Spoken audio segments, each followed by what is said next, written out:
Саламатсыздар, урматтуу телекөрүүчүлөр, ынтымактууда сиздер Назар апталык берүүсүн көрүп жатасыздар. Бул берүүдө өтүп бара жаткан жумадагы орунтуу окуяларга назар салабыз. Студияда кызматыңыздарда мен Асанбек Каракозуев, алгач бул чыгарылышта.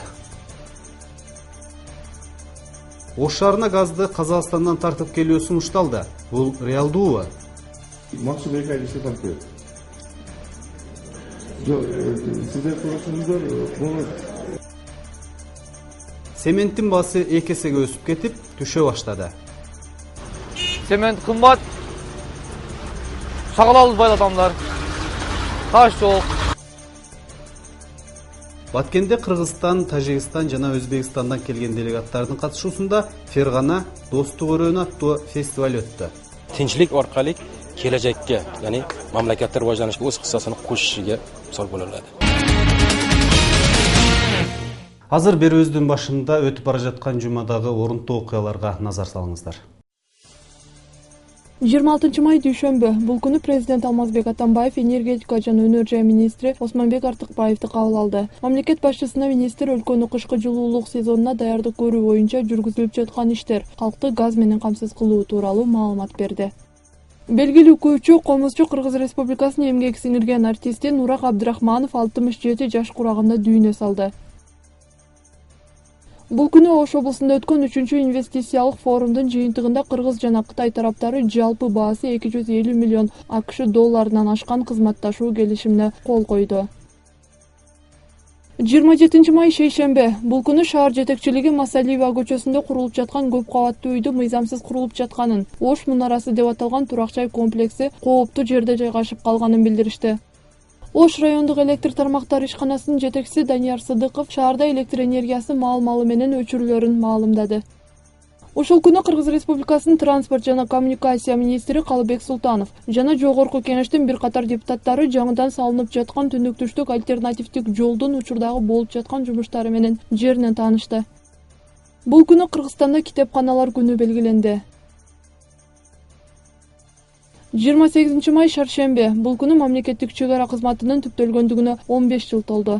Ош шаардык өрткө каршы күрөшүү кызматы Борбордук базарда машыгуу өткөрдү.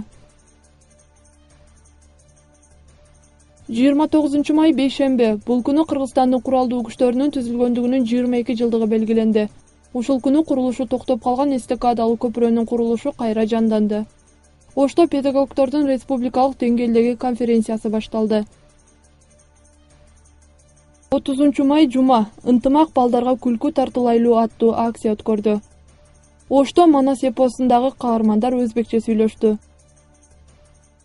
Берүүбүздү баштайбыз. 1-июнь балдарды коргоонун күнүнө карата Ынтымак телерадио компаниясы Жаңы Муун коомдук фонду менен биргеликте балдарга көңүлдүү маанай тартуулайбыз аттуу кайрымдуулук акциясын өткөрдү. Анда калктын аялуу катмарындагы балдардын муз тебүүчү аянтында бекер кылып сүйлөшүп, көңүлдөрүн ачканга аракет кылды. Аны менен катар Ынтымактын жамааты Боорукердик балдар үйүнө барып, ал жакта тарбияланып жатышкан өспүрүмдөрдөн кабар алдык. Аянтча толгон бул балдар үчүн бүгүн өзгөчө күн. Анткени алар муз аянтчасында күнү бою акысыз ойноо мүмкүнчүлүгүнө ээ болушту. Эжекелер бизге айтты да, досторго биякта неме болот, бесплатно болот каток. Барасыңарбы? Биринчи мен жок дедим, таңертең сурап келдим. Дедим бара бер деди. Бул жер мага аябай жакты. Ойнотабыз достор менен. Жерде досторубуз менен музда саны болуп жатат. Сага жакпы? Ооба. Эми дагы келем. Мага бул жер аябай жагып атат. Рахмат сиздерге. Балдарга күлкү тартуулайбыз аттуу майрамдык акция Ынтымак телерадио компаниясы жана Жаңы Муун коомдук бирикмеси тарабынан уюштурулуп, ага коомдук уюмдар жана шаардык мэрия колдоо көрсөткөн. Саламатсыздарбы, сүйкүмдүү бөбөктөр, бүгүнкү акциянын катышуучулары, коноктор. Албетте, биринчи кезекте урматтуу биздин сүйкүмдүү бөбөктөр, силерди ушул алдыдагы балдар күнүнө майрамыңыздар менен биздин шаарыбыздын мэри Кадырбаев Айтмат Тетебашевдин атынан куттуктайбыз. Акцияга калктын аярлуу катмарынын балдары тартылган. Ал муз тебүү менен гана чектелбестен, балдар үчүн атайын сый тамакта уюштурулган. Ошондой эле концерттик программа менен коштолду. Балдарды коргоо күнүнө жараша кайрымдуулук акцияны өткөрүп атабыз. Бул бүгүнкү күнгө, бүгүнкү мареке 118 аялуу балдар чакырылган. Биздин оюбуз бардык кыйынчылыктарды, бардык оорчулуктарды, бардык социалдык тармактан болобу, экономиканын тармактан болобу проблемаларды бардыгы чогуу ашар менен чечсе болот. Иш-чара балдардын эл аралык күнүнө карата өткөрүлдү. Мындай саамалыктар Ынтымак телерадио компаниясында буга чейин да өткөрүлүп келген. Бул иш-чарада балдарды шаардагы балдар үйлөрүнүн балдарына бул жерде бир аз майрамдык концерт тартуулап, аларга бир сый тамак уюштуруп, бул жерде бүгүн кечке бизге жакшы мына зима лето шаардык муз аянтчасы бизге бүгүнкү күнгө демөөрчү болуп бүгүн күн ичи жаш балдарга мындай бекер берип атат да, ушу ойногонгочу бүгүн балдардын жүзүндө кубаныч көрүп атсаңар керек, күлүп жайнап балдар баары жыргап калышты да. Андан соң уюштуруучулар шаардагы боорукердик балдар үйүндөгү наристелерди куттуктаганы барды. Мында 30 бала тарбияланат. Аларга Ынтымактын жааматы топтогон каражаттар менен белек бекчектер тапшырылды. Бүгүнкү сөйлөй турган кишилер ушу балдар болсун, көрүүчүлөр да балдар болсун, сахнада бийлеген ырдагандар да балдар болсун. Бүгүнкү байрамыңар көңүлдүү өтсүн. Ар бир күнүңөр ушу бүгүнкүдөгүдөй кубанычта болуп, жакшылыкка иште жүрсүн. Соңунда балдарга Ош шаарынын жаш таланттары даярдаган концерттик программа менен коштолду. Альбина Жулаева, Айбек Беделбеков, Ынтымак. Балдарды коргоонун эл аралык күнү жакындаган сайын Ошто жүрөк титиреткен окуя болду. Шаардык ички иштер башкармалыгынын кызматкерлери Кара Суу районунун тургунун өз баласын 70 000 сомго саткан деген шек менен кармашты. Анын артынан эле Арабан районунун тургуну облустук төрөтүүндө 7 айлык туулган өз баласын таштап качкандыгы тууралуу маалымат жарыяланды. Өзүнүн 5 айлык баласын 70 000 сомго сатууга шектелип, Кара Суу районунун 27 жаштагы бул жараны кармалган. Ал мындай жолго барууга карызынын көптүгү, никесиз төрөгөндүгү жана оор турмушу мажбурлаган. Тайжем менен сүйлөштүм. Тайжем ооба мен тааныштарым бар деп, орлор менен сүйлөшүп, ошол баланы олор алды. Ал азыр кандай адамдар алган, ким алган, мен ону билбейм. Мага 42 000 акча беришкен, мен кичине ооруйт элем, ошо лечениялерге ашта эсип иштеттим. Бул жаран болсо баласын саткан келинге көмөк көрсөтүүгө шектелип жатат. Алда Кара Суу районунун жашоочусу. Мен өттүм, ойлонуп көр кызым, сен жалбы этесиңби деп унга мен айттым. Bir haftadan keyin yana keldi, yanvar, fevral, sovuq kunlar edi.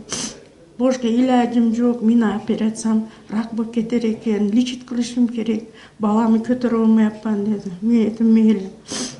Tanishim bor deb kelib tanishtirdim. Бала сатуу боюнча маалымат милицияга 25 февраль күнү келип чыккан. Анын изи 26 май күнү ачылып, ошол күнү баласын сатууга жана ага көмөк көрсөтүүгө шектелген жарандар Ош шаардык ички иштер башкармалыгынын убактылуу кармоочу жайына алынып, адам сатуу айыбы тагылды. Ушул маалыматты тактоо иштери учурунда чындыгында эле Кара Суу районунун 1987 жылы туулган тургуну өзүнүн баласын ортомчулар аркылуу 70 000 сомго сатып жибергени аныкталды. Козголгон кылмышы анан тергөө аяктагандан кийин бул тергөө иштери сотко өткөрүлүп берилет. Эми бул кылмыштагы акыркы чекитти сот органдары коет. Ошол күндүн эртеси Ош облустук төрөтүүндө 23 жаштагы арабандык аял 7 айлык төрөлгөн баласын таштап кеткен. Ымырка эркек болгон. Ал медициналык персоналга билдирбестен качып кеткен. Аны билген оорукананын кызматкерлери милицияга кабарлашкан. Кичинекей жастыгынын үст тагына бир подушкасынын тагына кичинекей расписка жазып, мен баламды карай албайм. Баламдын оорусуна байланыштуу бул балам дагы өлүп калат, мен карабайм деп кетип калган. Ана милиционерлерди чакырганбыз, милиция келип, кайра эле 28-inde бул аялды алып келген. Апасы экөө келишип, ушул жерде жүргөн. 28 күнү бала өтүп кетти, өлдү. Бирок өздөрү баланы алып кетишти, көмдүргөнү. Акыркы 5 айдын ичинде Ак жүрөк кризистик борборуна баласын таштоого белсенген 13 эне кайрылган. Кандайдыр бир законго өзгөртүүлөрдү киргизишибиз керек. Кандайдыр ошо энеге бала төрөлгөндөн кийин бир жеңилдиктер болуш керек, поддержка болуш керек да. Ошондо баягы эне социалдык абалга ва финансылык абалга көз каранды болбостон баласын унчукпай эле өзү багып алганга кудурети жетет да. Баягы незаконный төрөп алган балдарды коомчулук четтеп атат, бүгүнкү күнгө чейин четтетип атат ошо кыздарды. ошону четтетпестен кандайдыр бир түшүндүрүү иштеринде бир башкача бир жолдорун ойлонушубуз керек болуп атат. Баласын саткан жана төрөт үйүндө таштап кеткен фактылар Ошто быйыл биринчи жолу катталды. Учурда алым ыркай балдар үйүнө өткөрүлүп берилген. 1-июнь балдарды коргоо күнү жакындаганда ушундай көрүнүштөрдүн жүз бериши өкүнүчтүү. Назгүл Ахуонова, Азам Бузриков, Ынтымак. Бүгүн биз болсо Ош шаарында баласын төрөп таштап качып кеткен факты боюнча ошондой эле өз баласын 70 000 сомго саткан көрүнүш боюнча сөз кылууну чечип, Ак жүрөк кризистик борборунун психологу Гүлнара Оңкошова эжекени студиябызга чакырганбыз. Саламатсызбы эжеке? Куш келипсиз биздин студиябызга. Мына жакында эле ушу өз баласын сатып, анан облустук төрөт үйүндө арабандык келин деп атышат. Ал болсо өзүнүн төрөгөн баласын таштап качып кетти деген маалымат тарады. Ушул таштап кеткен энелердин психологиялык жактан кандай кемчиликтери болушу мүмкүн? Эмне үчүн сатат, эмне үчүн таштап кетет энелер балдарын? Адамдардын психологиясы бул өтө уникалдуу. Көп нерсе адамдын баягы темпераментинин тибине жараша болот да. Мисалы үчүн энелер эмне үчүн азыркы учурда балдарын таштап кетип атат? Биринчиден ошо экономикалык жактан аябай кыйналышып атышат. Андан кийин ата-анасы билбейт, туугандары эч ким билбейт дагы. Биякта балдар менен бирөөлөр менен жүрүп алышы анан боюна болуп калып, анан убактысында баягы врачтарга, докторлорго кайрылбай, анан ошол учурда алдырып салайын десе кеч болуп калат. Мына ошол учурда анан балдарын ошо роддомго таштап кеткендер болот. Анан мына жакында эле айтып атасыңар, ошо роддомдон 3-чү баласын төрөп туруп, бир айыл киши баласын таштап кетти деген. Азыр бизде шаарда бул дагы аябай чоң талкууга алынып атат да.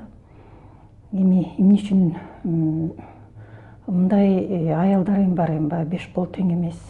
Адамдардын баары ар башка болот. Психологиялык өзгөчөлүктөр дагы ар түрдүү болот. Анан алардын баягы дүйнөгө болгон көз карашы дагы ар түрдүү болот. Анан баягы дүйнөнү айлана чөйрөдө болуп жаткан окуяларды кабылдоосу дагы ар түрдүү болот адамдардыкы.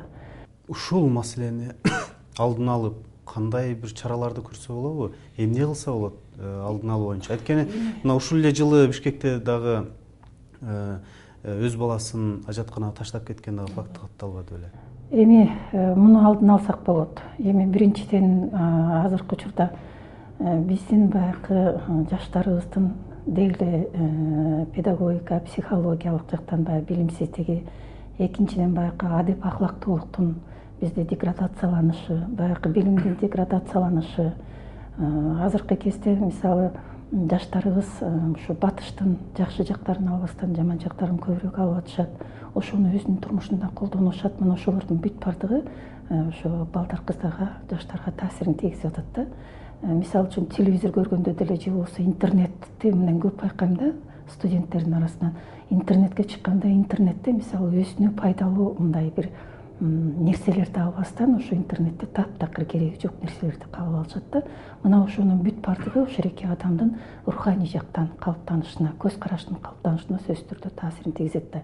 Эгерде адам ички дүйнөсүнөн таптакыр жакыр болсо, аны оңдош өтө кыйын болот. Ал бардык нерсеге барат да. Ошол эле мына мисалы үчүн ошо аялдар балдарын таштап коюшат. Балдарын өлтүрүп туалетке таштап атат. Кандай кеңеш бересиз ошондой алданып калган жаш кыздарга? Анан кийин балдарга ошол. Эми баягы жаштар өзүнүн жоопкерчилигин сезиш керек да. Мисалы үчүн ошол эле уул балдар ошол кыз менен бир карым катнашка барып аткандан кийин ошол өзүнүн жоопкерчилигин сезиш керек. Бул да бирөөнүн баласы, бул да бирөөнүн кызы. Эртеңки күндө ушундай бир боюнда болуп калса, ошол менин балам эртеңки күнү кандай болот? Бул кызды мен аламбы, бул кыз менен жашайынбы, же жашабайынбы? Баягы жеңил ойлукту таптакыр токтош керек да. Рахмат маегиңизге. Урматтуу телекөрүүчүлөр, биз болсо берүүбүздү улантабыз. Ош шаарына газды Казакстандан тартып келүү сунушун шаардык газ чарба башкармалыгынын башчысы Маматкалы Аматов коллегиялык жыйында жарыялады. Ал Газпромдун Өзбек тарап менен сүйлөшүүсү натыйжа бербей турган болсо, ушундай кадамга барууга сунуш берген. Бирок бул сунушу сынга кабылды. Коллегияда кышка даярдык 2014-15 жылдардагы күзгү кышкы мезгилдерге даярдыктар жана Ош шаарын көрктөндүрүү жана жашылдандыруу иштерин 2 ай жүргүзүү боюнча Ош шаардык мэриясы тарабынан жарыяланган жарлыктын жыйынтыгын талкуулоо каралды. Алгач Ош шаарынын мэри газ маселесин жергиликтүү тургундарга түшүндүрүү иштерин туура жүргүзүүнү тиешелүү кызматкерлерге билдирди. Өзүңүздөр билесиздер, Газпромдун мында укчу бар, акчасы да жетет. Где-то 2 айдын ичинде эгер Түзөлөсүн алганга шарт жок болуп калса, анда казактардан алганга биз сунушубузду бердик. Аны 2 айдын ичинде Газпром толугу өктүрүп, түндүктү тартканга шарты бар. Өзбекстан менен чечилбей турган болсо, биз ошол түндүктөн ошону труба тартып келебиз деп атабыз. Давайте мындай бир жомоктон алысыраак болойлу. Но ал трубаны тартып келгенде биз быйыл аны бүтүрө албайбыз да. Канча убакыттын ичинде тартып келет? Газпром тартса, макул болсо биз сунушубуз. Макул болсо бир ай, максимум 2 айдын ичинде тартып келет. Жок, сиздер көрүшүңүздөр, бул Андан соң Ош шаарынын вице-мэри Курманалы Абдрахман уулу кыш мезгилинде жылуулук берүү боюнча көрүлүп жаткан даярдыктар тууралуу маалымат берип өттү. Теплоэнергия централь өзү эле 2,5 миллион кубтан ашык газ иштеди экен. Эгерде бул газ маселеси кышка чейин, кыш сезонунда дагы эгерде мындай саясий бир чечимдерден улам берилбей калса, кандай иш-чараларды жүргүзөбүз? Негизинен газ бул жерде мазутту суюктуп тиешелүү объекттерге берүү үчүн колдонуучу энергия ресурс болуп эсептелет. Бул боюнча азыр жылуу электр борбору альтернативдик вариантты карап жатат. Демек, эгер газ болбосо, анда биз 13,16 миллион сомдук примерно кошумча бир ошол электр мындай булантуу немесин оборудованиясын алууга аргасыз болобуз.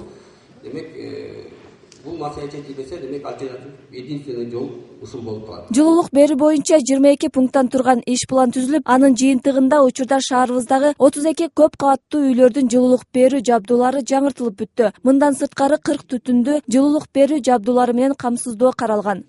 Сиз справкаңызда айтып өттүңүз, 40 үйдү бүгүнкү күнү биз ошол мемеге улап атабыз депчи, жылуулук системасына. Ошол 40 үй толук уланып бүтөбү? Жалпы билесиз, шаардагы 117ден ашык үй, жогорку көп кабаттуу үйлөр мындай борбордук жылытуу системасына уланган эмес.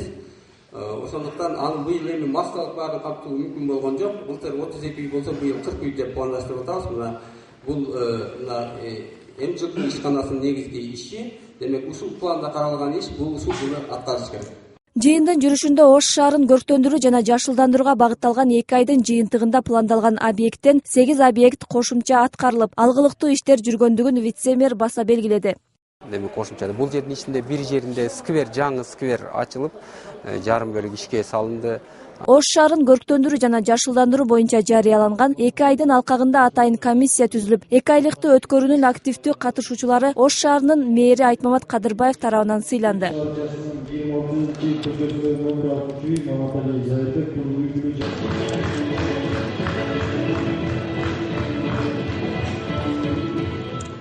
Жыйындын соңунда Кыргыз Республикасынын биометриялык маалыматынын базасын түзүү долбоору кабыл алынгандыгы маалымдалып, жаңы долбоор боюнча түшүнүк берилди.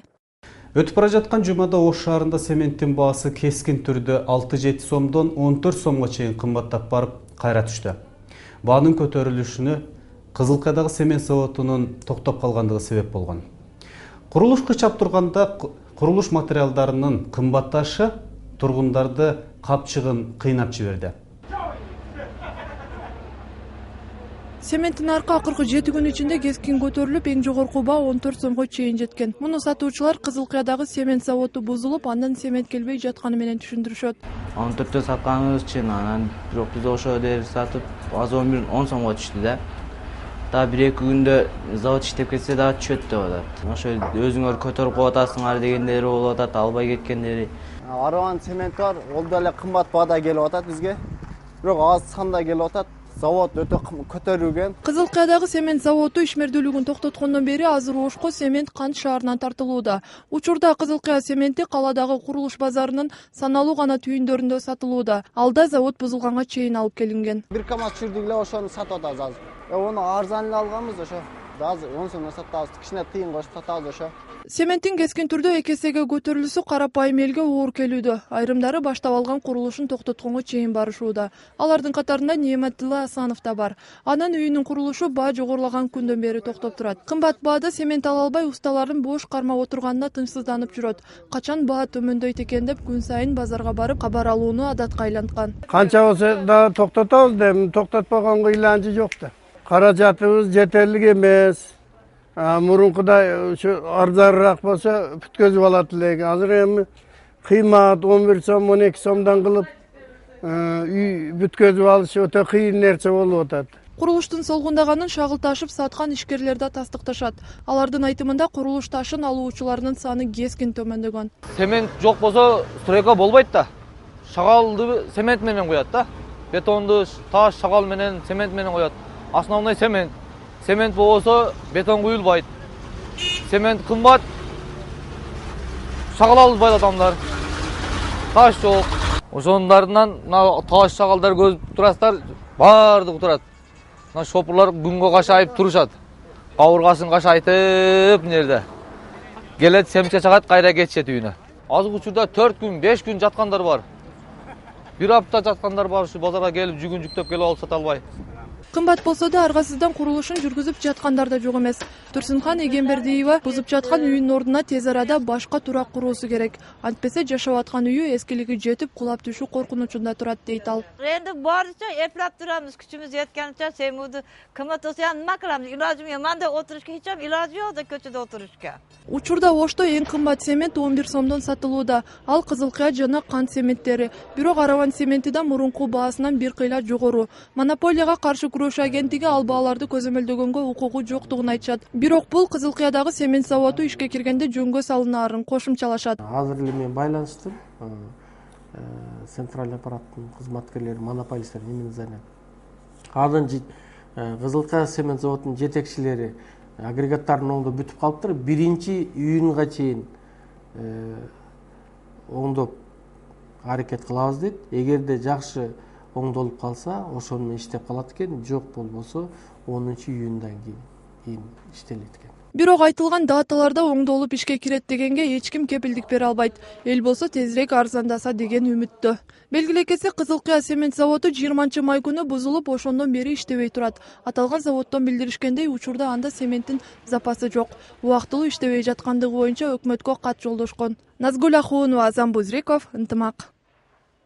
Баткенде чек ара маселеси курчуп турганда элдерди ынтымакка чакыруу максатында Кадамжай районунда улуттар аралык ынтымакты чек аралаш аймактагы элдердин мамилелерин бекемдей турган Фергана достуктун өрөөнү деп аталган фестиваль болуп өттү.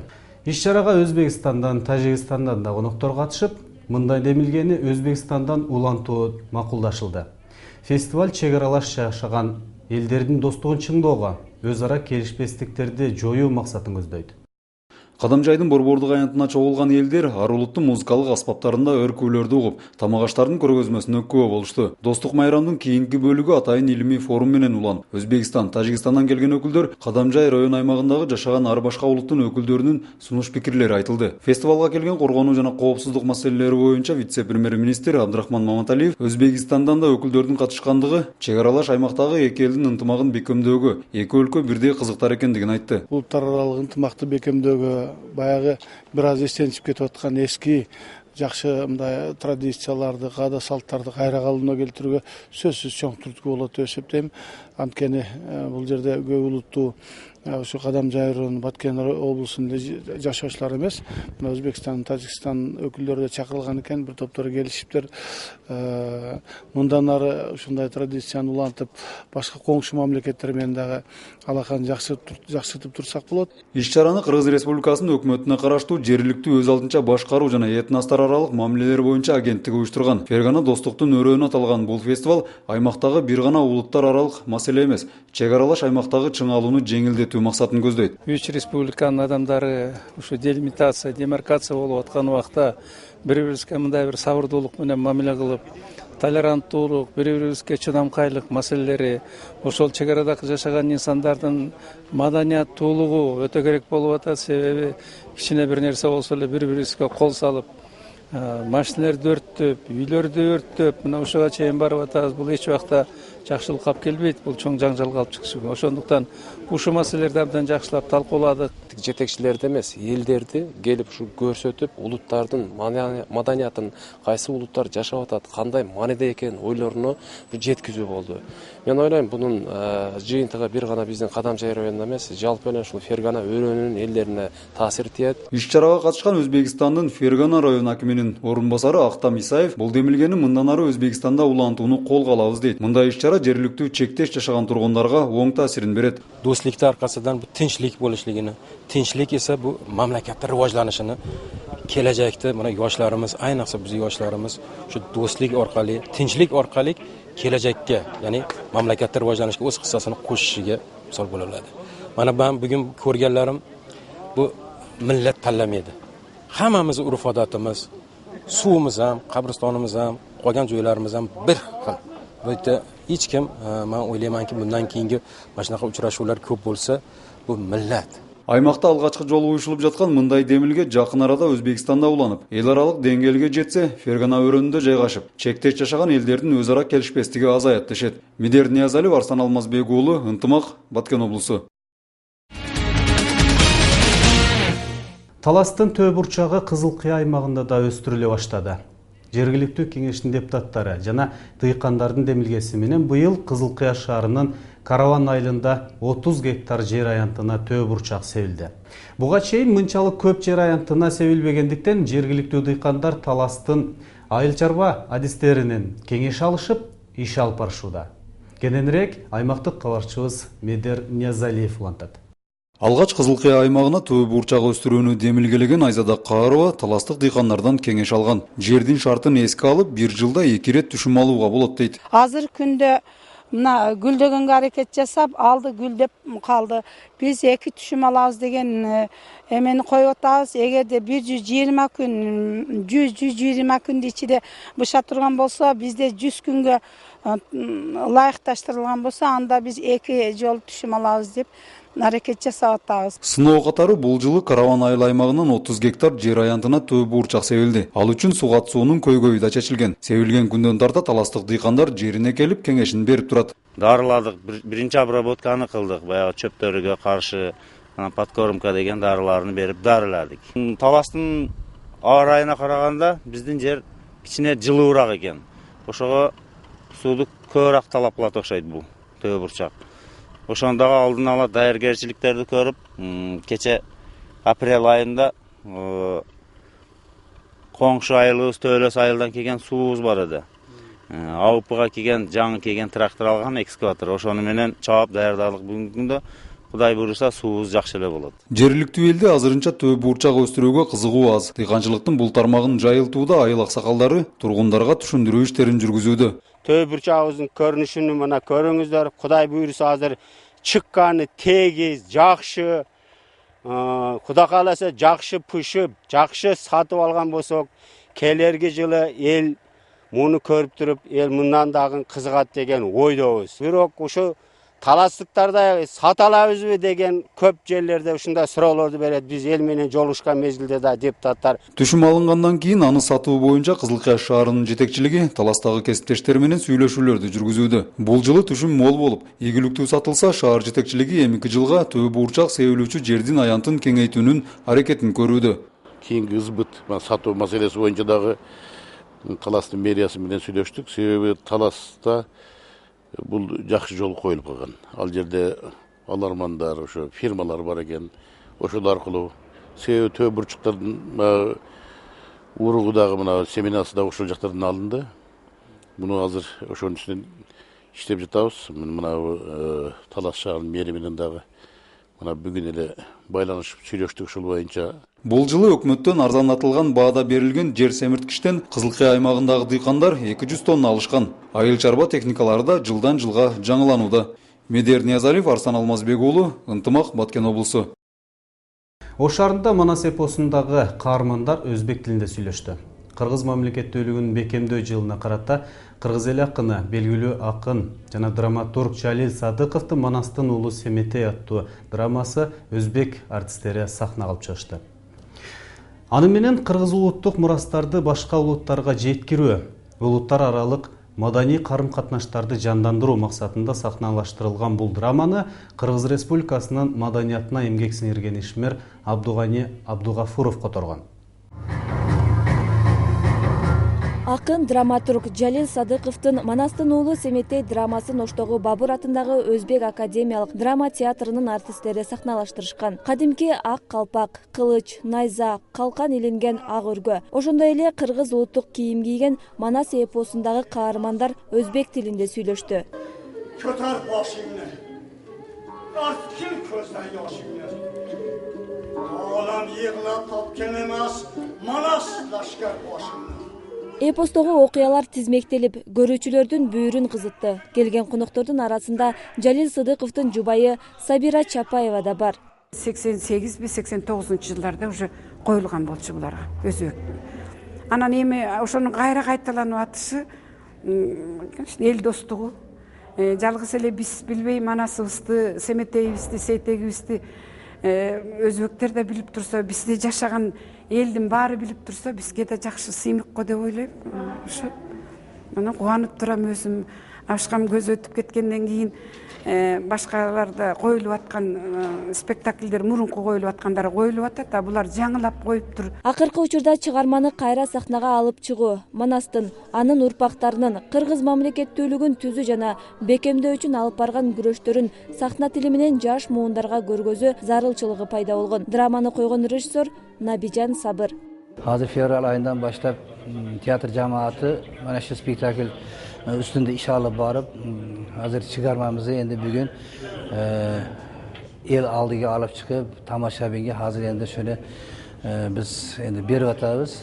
Tamaşamlar kelip körüp özlerinin fikirlerini aytat деген үмүттө турабыз. Драманы Кыргыз Республикасынын маданиятына эмгек сиңирген ишмер Абдуганы Абдугапуров которгон. Ал аны которууда төп нускасын жазган Жалил Садыков менен келишип иштегенин эскерип өттү. Манастын уулу Семетей аттуу спектакльде Өзбекстандын Ташкент шаарында коюшуп, Ташкент телевидениясынын алтын фондуна жазылып калганын айтат драматург. Биздин репертуарыбызда кыргыз драматургтарынын чыгармалары өзү жалпы репертуарыбызды 100% алсак, ошонун 50%-ынан көбү кыргыз драматургтарынын чыгармалары.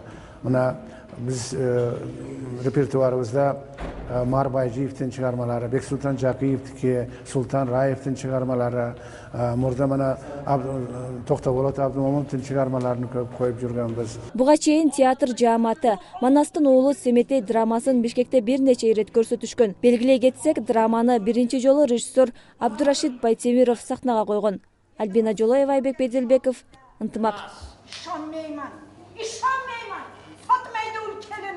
Ушуну менен берүүбүздү соңуна чыгарабыз. Сиздер жарым саат бою назар апталык берүүсүнүн ынтымактуулугунан көрдүңүздөр.